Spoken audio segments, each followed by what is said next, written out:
Крошка Антошка ТВ представляет.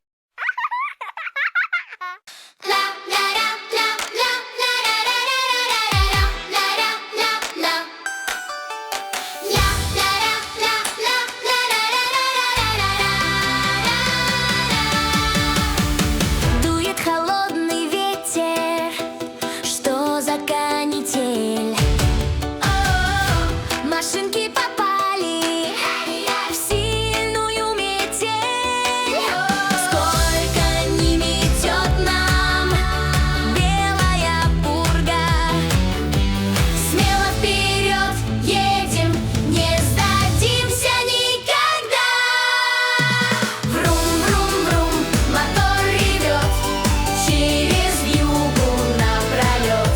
Проедем путь, у нас есть цель, вперед, машинки, сквозь метель.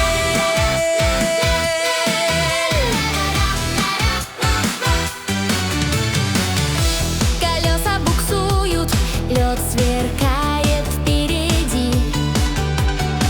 К цели мы прорвемся, страх оставим позади. Фары светят ярко, путь наш озарен, но мы не сдаемся, ждет нас родной дом. Врум-врум-врум, мотор ревет, через вьюгу напролет. Проедем путь, у нас есть цель, вперед, машинки, сквозь метель. Вот выглянуло солнце, растаял снег.